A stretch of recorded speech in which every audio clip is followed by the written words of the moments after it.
Queridos irmãos, ideal espírita, que haja muita paz em nossos corações, favorecendo que o nosso encontro seja pautado naquele clima verdadeiro, a definir aqueles que o amam.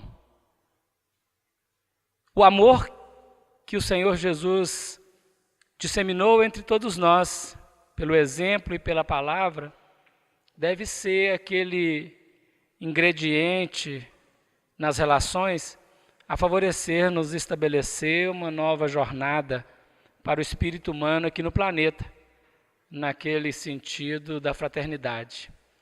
Felicitando a União Espírita Mineira pelo seu 104º aniversário de trabalhos profícuos, implantando nas terras de Minas Gerais a verdade consoladora da doutrina espírita e o Evangelho de Jesus, nós possamos, honrando os que nos antecederam na trajetória, sermos capazes, nesta honra, de operarmos com aquele êxito desejável, com a diligência esperada, dia a dia. Conta o Evangelho de Lucas, capítulo 10, versículo 26. Estamos na parábola do bom samaritano, que certo doutor da lei, no versículo 25, procurou Jesus tentando-o e indagou dele: o que fazer para herdar a vida eterna? A pergunta era essencial. O fundamento da pergunta era capcioso. O doutor da lei tentava-o. Mas Jesus acolhe aquele que pergunta, carente de valores, e expressa-lhe inolvidavelmente como resposta: o que está escrito na lei? Como lês? Este processo, a pergunta de Jesus, ou duas perguntas, abre para nós todo um fundamento. O que está escrito na lei? Qual é o registro? Qual é a tradição? Quais são os aspectos definidos historicamente dentro do âmbito da relação? E como lês? Qual o seu entendimento? Como você lê a letra? Qual a sua interpretação? O nosso tema, a colocação que a coordenação nos propôs, era podermos discutir fidelidade a Jesus e a Kardec no trabalho. Naturalmente, no trabalho espírita, esse espírita em qualquer lugar da vida. Como refletir nessa fidelidade a Jesus e Kardec no trabalho? Aí nós lembramos desta expressão que está escrito na lei, uma orientação. Mas que o nosso entendimento é singular. Cada um adapta a lei, a letra, ao seu modo. E a doutrina espírita não pode e não deverá ficar ao modo de, adstrita ao campo pessoal. A doutrina espírita, ela traz para nós os elementos que definem como fazer. Mas a história é muito longa, porque temos aprendido, desde as nossas bases de fundação, na tradição do Gênesis de Moisés, na sua expressão altamente simbólica, que o Senhor Deus colocou o homem na terra para lavrar e guardar. A terra naquela ocasião era o jardim do Éden. A incumbência do homem, o Adão, Hadam, a palavra sugere homem, era lavrar a terra e guardar a terra. Naturalmente, nós conhecemos as letras do Velho Testamento e entendemos que nesses primeiros dias, Adão e Eva não conseguiram lavrar a terra conforme o esperado, e nem guardá-la, e com isso foram expulsos do jardim do Éden. E na expulsão o Senhor Deus define: no suor do teu rosto comerás o teu pão. E Adão conhece Eva e nasce Caim. E Caim foi lavrador da terra. Conhece novamente Eva e nasce Abel. E Abel foi pastor de ovelhas. No tempo próprio dos frutos dos seus trabalhos, Caim oferece ofertas ao Senhor Deus. E Abel também. Mas o Senhor atenta unicamente para a oferta de Abel e não atenta para a oferta de Caim. O que provoca em Caim um ciúme, a ira. Descaiu-lhe o semblante, ficou taciturno e brigou com o irmão e matou o irmão. E naquele processo de fuga que ele empreende, movido pelo remorso, pela culpa de ter ferido a lei fraternal, matado o irmão, porque a sua oferta não foi aceita, sob a argumentação de que se ele tivesse feito bem feito, se o trabalho fosse bem feito, ele teria tido apreço no seu trabalho. Mas como não foi bem feito, não teve apreço.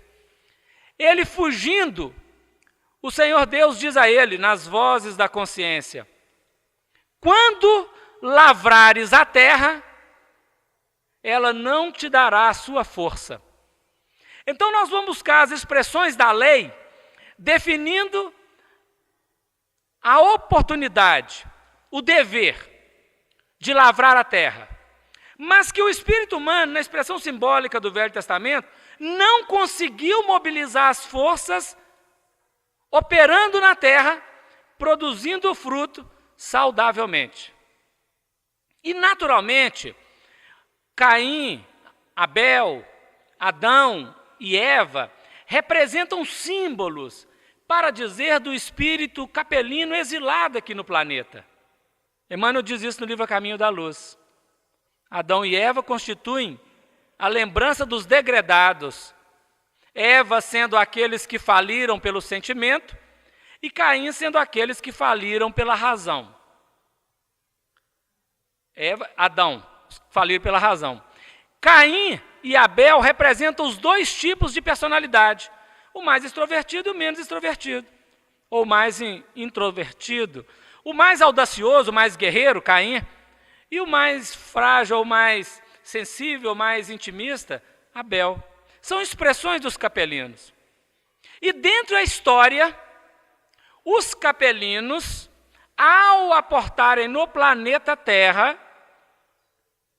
tornaram os autóctones, os habitantes do planeta, seus escravos. Os capelinos não cuidaram do trabalho, escravizaram os autóctones e escravizaram entre eles próprios também, várias vezes. A escravidão foi a equação que o espírito humano, notadamente o capelino exilado no planeta, degradado aqui no planeta, foi a expressão que ele utilizou para lavrar a terra. E a escravidão rendeu durante muitos séculos, muitos milênios. E com isso nós perdemos a dimensão do trabalho. O tempo passa célere, onde aquela inteligência que se julga capaz e hábil no domínio, ao invés de articular a educação e promover o crescimento, engendra o ofício da escravidão. No tempo próprio, depois de milênios, Jesus vem à Terra, o governador do planeta, divino marco da renovação humana. É assim que Emmanuel fala dele no livro Pensamento e Vida. Divino marco da renovação humana. Trazer uma expressão muito nova para os habitantes da terra. E Jesus aporta ao planeta, mobilizando as forças do serviço. O Filho do Homem não veio para ser servido. Meu Pai trabalha até agora e eu trabalho também. O discurso do trabalho foi tão veemente quanto outros que incomodou aqueles que aqui estavam usurpando e vivendo às custas do trabalho escravo dos outros. Em qualquer sociedade nós encontraríamos a escravidão. O trabalho não era dignificado, ou não se dignificava a partir do trabalho, senão pelos lauréis da inteligência ociosa, apenas reflexiva, sem a operação assertiva das mãos. O Senhor Jesus deu o recado do serviço. Convidou a todos nós que seguisse os passos dele para verdadeiramente estabelecer aquele componente de redefinição das nossas vidas. Porque somente o trabalho é suficientemente capaz de promover ao espírito humano o desenvolvimento. Saindo do estanque vida mental para a operação dinâmica da vida mental. E o tempo continua passando célere. Os primeiros cristãos marcam com o seu sangue o solo do novo mundo. Mundo ocidental, na Europa, àquela ocasião. E logo que os primeiros cristãos retornam à pátria espiritual, novamente, nós perdemos a dimensão do trabalho. E engendramos uma nova expressão, no mundo ocidental agora, que já vinha com Roma desde alguns séculos, o regime totalitário do feudalismo, das aristocracias, tanto religiosa quanto da monarquia, envidando novas formas de escravidão. O trabalho foi esquecido. Até que a misericórdia divina novamente faz verter luz dos planos superiores ao plano material. E nós temos ou recebemos a terceira revelação de Deus aos homens, a revelação da verdade. A definir a lei de trabalho dentro das outras leis. A lei do trabalho. Onde o ser deve adquirir verdadeiramente os seus conhecimentos pelo trabalho. No frontispício do livro dos Espíritos, no Prolegômenos, os Espíritos desenharam um ramo de videira, chamado cepa. Pediram que fosse colocado naquele local e que ele representava a essência do trabalho do Criador.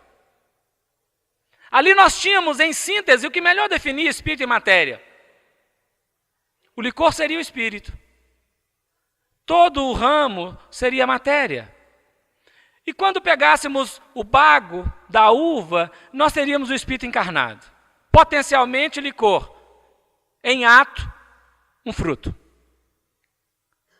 E na continuidade da explicação, os Espíritos dizem: porás no cabeçalho da obra a cepa, porque ela define a essência do trabalho do Criador. E tu sabes que somente mediante o trabalho do corpo, o Espírito adquire conhecimentos. Então nós temos uma equação. O Velho Testamento, representando a lei da justiça, nos define a imposição de lavrar a terra. O espírito humano fugiu. O Novo Testamento abre possibilidades do servir incessantemente.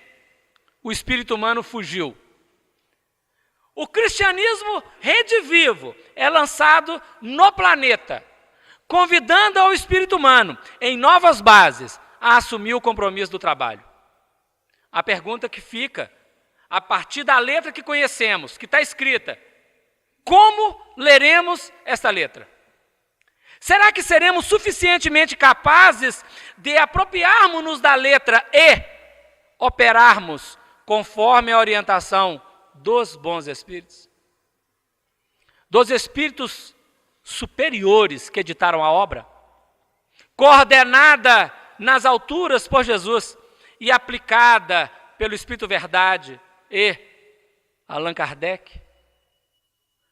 Leremos a letra, capítulo 13º de O Evangelho segundo o Espiritismo nos diz que não deve saber a mão esquerda o que dá a mão direita. Allan Kardec tece considerações convidando-nos a entender a beneficência. No capítulo 15º, intitulado Fora da Caridade não há Salvação, Allan Kardec e o Espírito Paulo de Tarso apresentam-nos a caridade. Duas asas de serviço, a beneficência e a caridade. O trabalho da filantropia na vida e o trabalho serviço espontâneo em favor da vida. Entre o 13º e o 15º, nós defrontamos com o capítulo 14º de Evangelho segundo o Espiritismo. Honra a vosso pai e a vossa mãe. Na didática de Allan Kardec, sintetizando na Terra o pensamento das alturas espirituais, nós podemos compreender que será no lar o primeiro ponto definidor de articularmos o trabalho da beneficência e o trabalho da caridade. Na reeducação de todos nós, os ascendentes e os descendentes, redefinindo a vida, porque buscamos a história de Adão e Eva e de Caim e Abel. Eva, Adão, caíram fragorosamente na rebeldia à lei, assimilaram o espírito da sedução, desobedeceram a orientação dos frutos que não deveria ser comido, e articularam entre eles, nesta queda, Caim, que foi assassino, que foi rebelde, que foi ciumento, foi avarento, que mobilizou forças extremamente conflitantes. A família estava desagregada. E, naturalmente, a execução no plano da vida apresentava uma desagregação. Quando Jesus tinha 12 anos de idade, ele foi ao templo, junto com a sua família.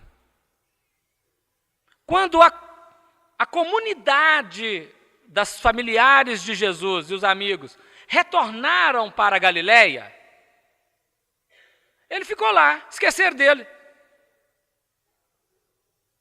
Deram falta dele um dia depois. Tinha 12 anos. Maria perguntou a José: cadê Jesus? Eu não sei, deve estar com o pessoal ali na frente.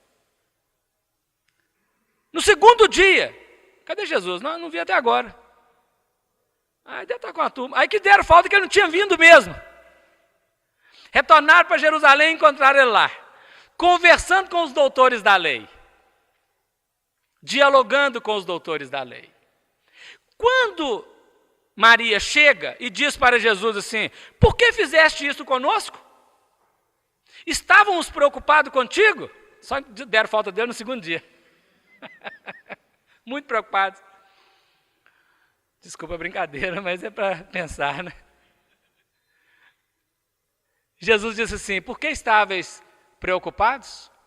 Acaso não sabeis que eu vim a este mundo para cuidar das coisas de meu Pai? E ao chegar na Galileia, antes de chegar na Galileia, Maria conversa com um determinado doutor da lei. Depois de saber dos diálogos de Jesus com os doutores no Sinédrio, pedindo que Jesus fosse localizado nas escolas judaicas de estudos teológicos, de estudos do judaísmo, que Jesus fosse aceito como aluno ali naquele grupo. E quando ele chega na Galileia, em casa, Jesus procura Maria e disse a ela: mãe, eu quero decidir a minha vida. É chamada Sagrada Família, esses três.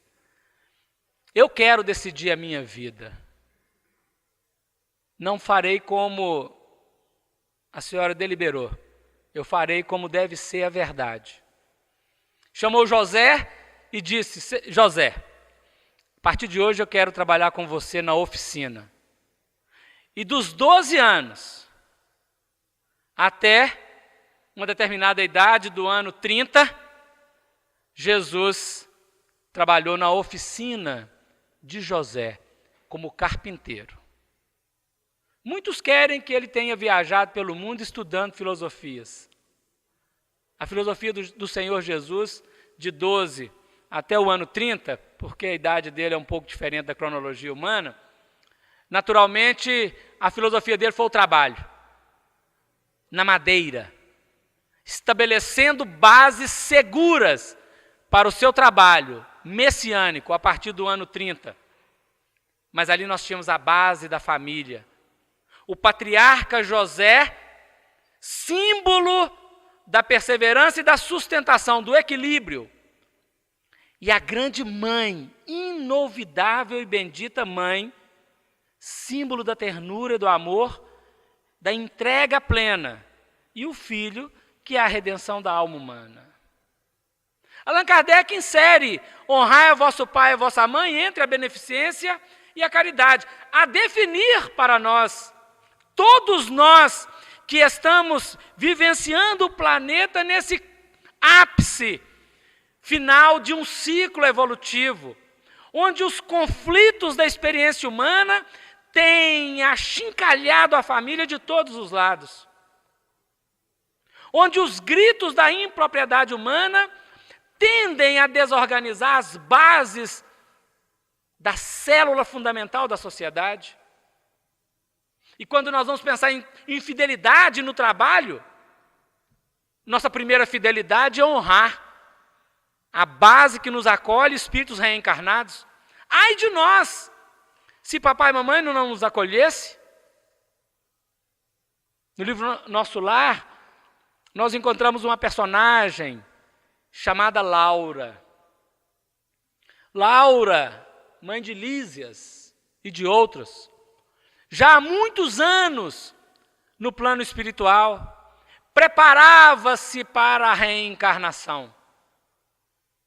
Ano 39, ano 40, ela dialoga com André Luiz, dando ótimas instruções, orientando-lhe sobre noções de lar, orientando-lhe sobre o amor, alimento das almas.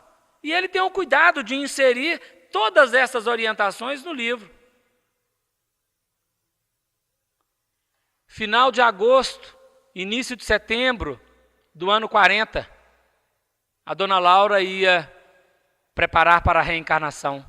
Aliás, do ano 41, preparar para a reencarnação. Ela teve medo. Ela entristeceu, ensimesmou-se e ficou com medo.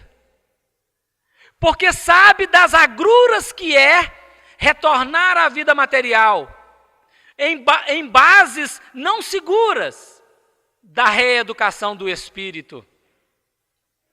Ainda que ela tivesse confiança no pai e na mãe, ela tinha dificuldades de acreditar no êxito do seu empreendimento. Não deve ser fácil. Eu tenho pensado, vez por outra, na minha próxima reencarnação. Não morri ainda, mas já estou pensando. Porque, de fato, nós precisamos refletir. Onde aportaremos? Como seremos recebidos? Quais os valores receberemos dos ascendentes? Quais as bases serão definidas pelos nossos ascendentes para nós que reiniciamos na vida biológica, frágeis, carentes, não sabendo nada. A dona Laura teve medo. Mas a dona Laura recebe o abraço do ministro, que diz a ela: Laura, tem 1 milhão de espíritos orando por você, vai dar certo. Lá no nosso lar tinha 1 milhão de habitantes naquela ocasião.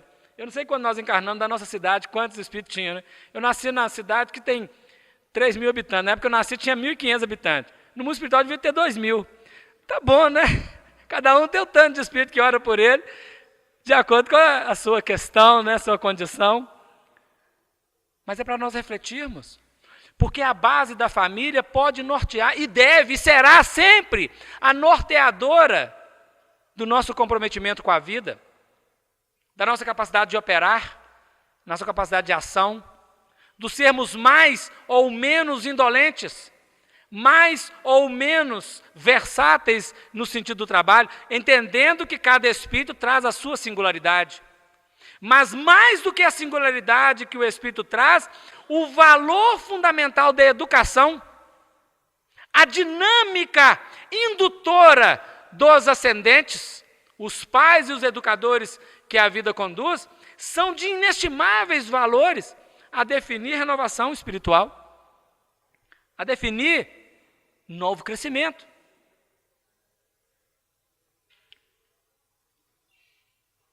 Se Jesus definiu que ele não veio para ser servido, que veio para servir, a doutrina espírita é o protótipo do serviço humano diante da vida. Nos afirmam os benfeitores, no capítulo da Lei do Trabalho, que toda ocupação útil é trabalho. Toda ocupação que favorece a vida, favorece algo, é trabalho. E que em quaisquer condições da vida, em quaisquer situações da vida, nós somos colocados naquelas pequenas expressões ou grandes expressões com a definição do trabalho. Emmanuel escreve para nós um capítulo no livro Pensamento e Vida, onde ele vai definir sobre o trabalho. Ele diz assim: o trabalho-ação nos remunera de pronto. Trabalho-obrigação, trabalho-ação e trabalho-obrigação. Nos remunera de pronto. O homem que vive pelo trabalho-remuneração, trabalho-obrigação, ele transforma o ambiente, porque à medida em que os recursos chegam, ele modifica o ambiente. E às vezes fica nisso. Mas para além do trabalho-obrigação, diz Emmanuel, é preciso nos atenhamos ao prazer de servir. E o trabalho-serviço transforma o homem. Então nós temos duas forças. O trabalho-obrigação, que polariza a condição de melhoria do ambiente, pelo recurso amoedado que chega, pela dinâmica do crescimento econômico. E o trabalho-serviço, que é o movimento espontâneo da alma em favor do outro, sem espera de recompensa nenhuma. Conjugando as duas equações da beneficência e da caridade, para verdadeiramente honrarmos a vida onde estivermos. Acontece, porém, que os espíritos benfeitores abrem uma equação de serviço que define a virtude como mediadora. Caim engendrou a ira, o ciúme e o assassinato, e a fuga e o remorso. Os benfeitores inserem a tolerância e a paciência, a benevolência e a indulgência. E caso seja necessário, o perdão. Qualquer trabalhador espírita, quando aporta um grupo bem orientado, vai fazer campanha do quilo. Ele chega e o coordenador da campanha do Quilo diz assim: iremos visitar uma casa. Não conhecemos esta casa. Não sabemos quem irá nos receber nesta casa.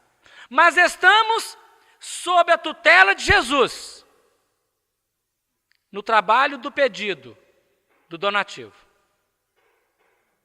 Quantas vezes devo bater a campainha? Pergunta alguém. No máximo, 2 vezes. É treino de reeducação. Na nossa casa, não sei quantas vezes nós batemos a campainha, quando demora 3 minutos para atender a porta. Mas nesta casa que visitaremos em nome de Jesus, 2 vezes no máximo. Bate uma vez, apura os ouvidos, vê se houve passos. Não tem passos. Mais uma.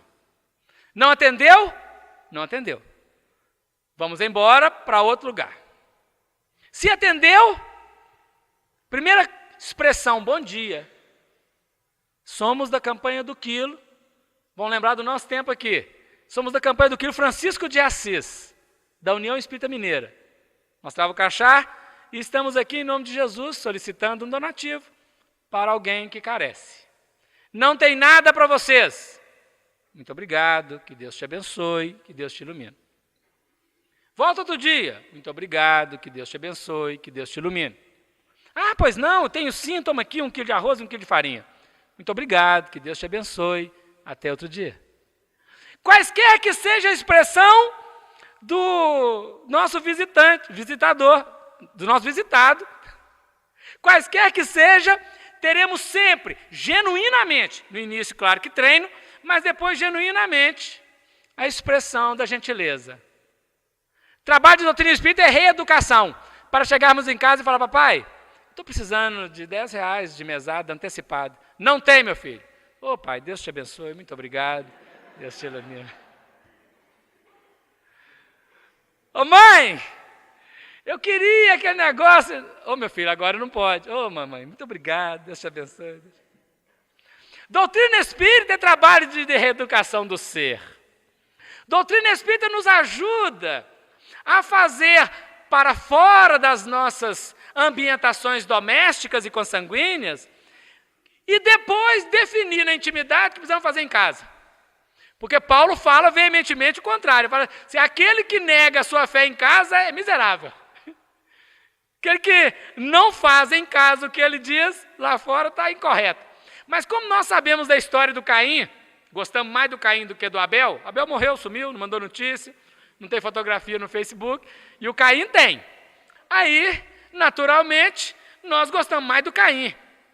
Porque, talvez, eu não sei se o grupo já conheceu alguma vez, já viu, assim, o ciúme, a inveja, a raiva, né? A morte, o assassinato. A gente não mata não, mas pensa às vezes, né, que podia, né? Podia ser, se fulano podia trabalhar lá no Iraque, né, ficar lá uns 15 anos, e a hora que voltar ser promovido e ir lá para o Irã, não é mesmo? Não queremos matar mais ninguém, mas ficar longe um pouquinho. Aí renascemos e precisamos aprender a viver fraternalmente. Aí viemos para a doutrina espírita, chegamos aqui, aprendemos a articular a benevolência, o perdão, a indulgência, o amor, não é? A relação boa, saudável, para aplicá-la na nossa vida. Com o nosso colega de trabalho, quando nós vamos trabalhar numa determinada empresa, nós temos falado com as pessoas muitas vezes, não naquele tom de quem dá conselhos e orientação, porque nós não somos capazes disso, mas quem reflete com as posições da vida. Vai fazer um concurso? Ore para que os inimigos estejam lá também. Porque se não tiver, já não entra não. E eles estão, os rivais. Ao chegar lá, a primeira semana é festa, é a apresentação da empresa, tudo alegria. Mas depois as coisas começam a aparecer, não é? Quem é quem se mostra. E o que nós vamos fazer nessa hora? Reproduzir Caim ou reproduzir o espírita? Vamos apresentar a ira, a futrica, o cochicho, a intriga, ou vamos expressar a tolerância, a indulgência, o perdão? A doutrina espírita está nos reeducando para a vida. Vamos aplicar passes. Alguém já viu passe? Sabe o que é passe? Casa Espírita tem passe, né? Aí você vai lá no passe, faz tudo em silêncio, andando no passo, modo turismo, bem devagarzinho, calmo. Em oração, olhinho fechado, mãozinha para baixo. A pessoa senta na frente. Aí nós levantamos a mão descendo devagarzinho. Que Jesus abençoe. A pessoa olha assim de vez em quando para ver o que está acontecendo. Deus te abençoe, Deus te ilumine. Você já pensou essas mãos 200 anos atrás? O que podia estar fazendo? Com um chicotinho? Não é? Ou com outras coisas? Hoje nós estamos rearticulando. Olha, as mãos descem maravilhosamente, macia. Deus te abençoe. Vá em paz. Deus te ilumine. Aí quem toma o passo fala assim, esse moço ali deve já ser santo. Não é? Na verdade ainda não é, vai ser. Mas está articulando a engrenagem biológica sob uma nova tutela para chegar em casa e acarinhar o filho, a cunhada, o cunhado, a mãe, a sogra, a nora, o genro, o padrinho, o vizinho de cima que resolveu experimentar a bota às 3 horas da manhã, porque vai ter dança de quadrilha, e o outro estava dormindo, não ia para o forró, não é? Acarinhá-los. Na hora de discutir uma relação, uma empresa, com os colegas de escola, na via pública, seja onde for, poder articular as mãos que descem pacificamente, a voz que fala macia. Deus te abençoe, meu irmão. E assim a doutrina espírita abre patamares de entendimento. É de lei. Mas nós precisamos perguntar como que lemos as expressões da vida. Ou seremos apenas religiosos, que vamos ter aquela conduta na casa espírita, sem conseguir transferi-la para a dinâmica ordinária do dia a dia. Fidelidade a Jesus e a Kardec no trabalho é fidelidade integral. É fidelidade da ação diante da vida em quaisquer condições. E, mais ainda, das reações. As nossas reações são impulsivas, claro. Estão estribadas no reflexo condicionado, construído nos milênios. Sem dúvida, sem dúvida. Mas a doutrina espírita nos ensinando a uma nova reconstrução, dia a dia. As ações conscientes, planejadas e realizadas na tarefa espírita serão de molde a construir um novo reflexo diante da vida. Imagina o médium que dá passagem psicofônica a um espírito rebelde, violento,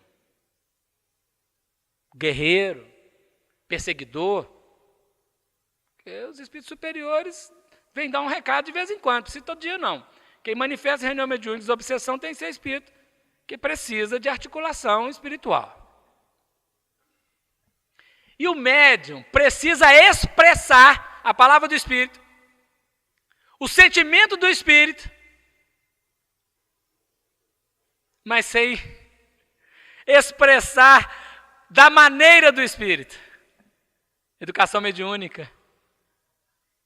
Já reeducando o Espírito a partir do filtro mediúnico.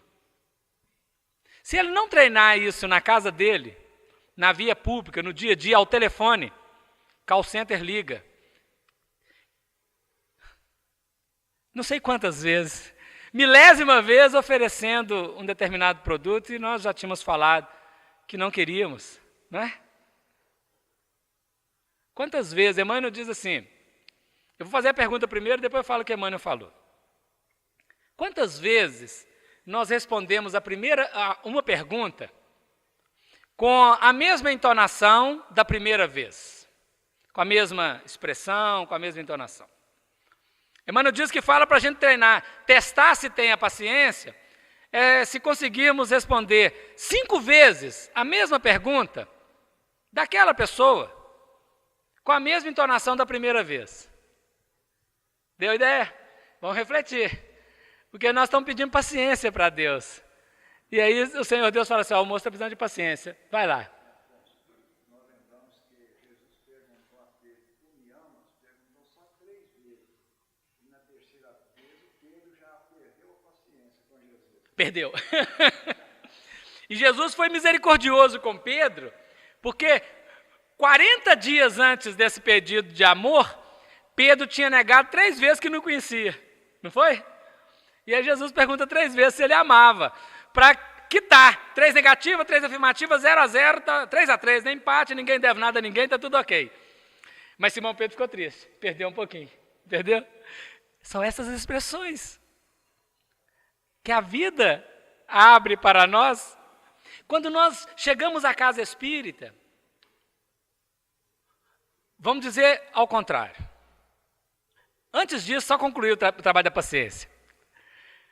Nós pedimos paciência para Deus. Aí Deus envia esses irmãos.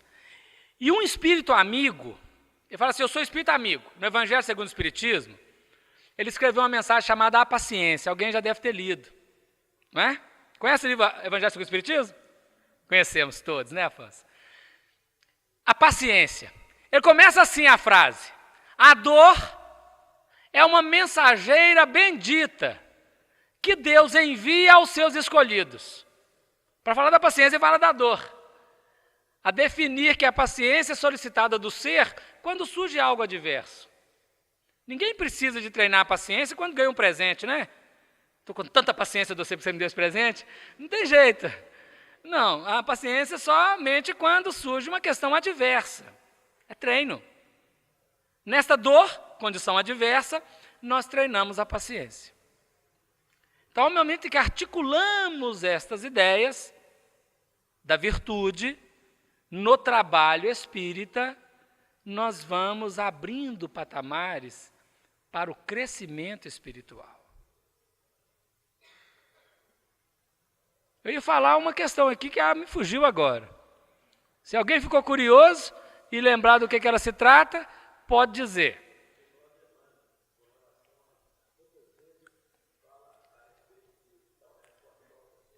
Mas essas já são 5, essa nós falamos dela. Foi a outra. Ela passou assim de ligeiro. Mas deixa ela, não tem importância não, que ela retorna. A lei define que tudo que vai tem que voltar. É lei de causa e lei de efeito. Essa é uma baliza sustentadora da nossa articulação dentro da doutrina espírita. Dentro da equação que apresenta o crescimento espiritual do ser. Nós vamos falar de fidelidade a Jesus. O que é ser fiel? A quem somos fiéis? A que somos fiéis? Ou devemos ser fiéis? Na articulação da fidelidade, abre o patamar da lealdade. Nós precisamos ser fiéis aos compromissos que temos conosco mesmo. E precisamos ser leais ao outro que confia em nós. É a articulação da fidelidade e da lealdade.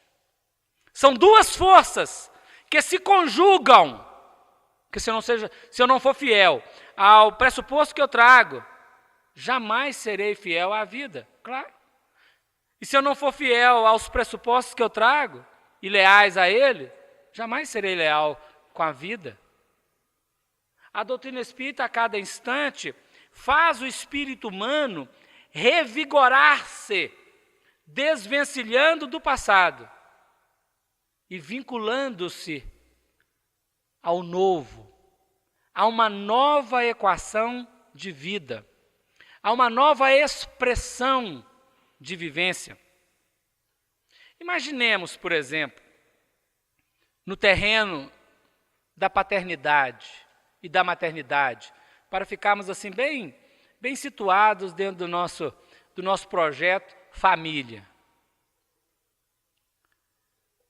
Um casal, depois de unidos, intenta estabelecer a família. Surge um filho. Quem é esse filho? Qual é a relação deste filho com o casal? Quais os elementos, os ingredientes de emoção que este casal faz pulsar, que este filho faz pulsar entre o casal?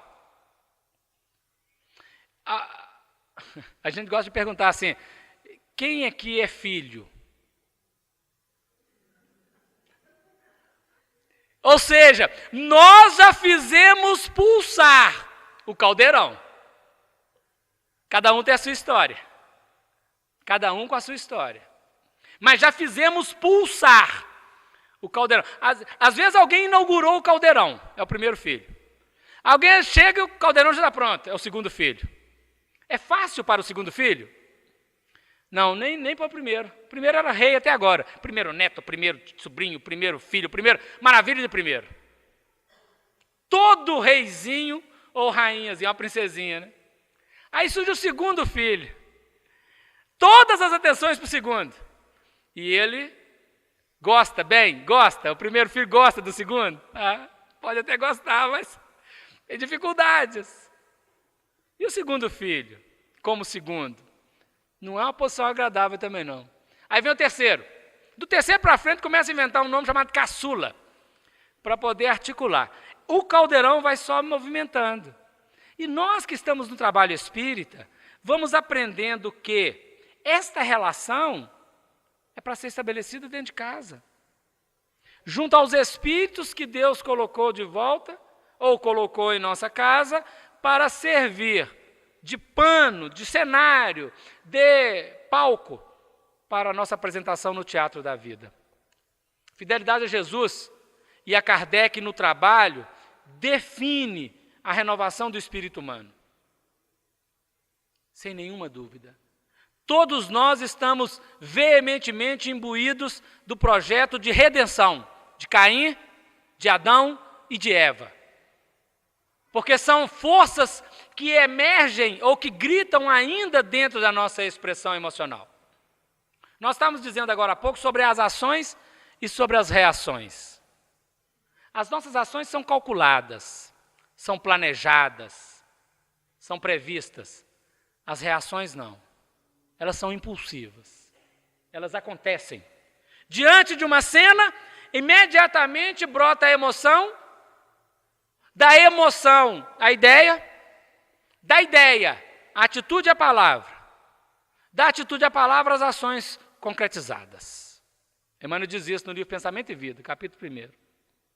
Então nós temos aprendido com ele que, no sentido de desativar o sistema negativo, acontece a cena, mexe na emoção, sentiu. Pensou em fazer, nem falar e nem fazer. É o não. Primeiro, os mandamentos negativos. Não fazer bobagem boba, não falar bobagem boba.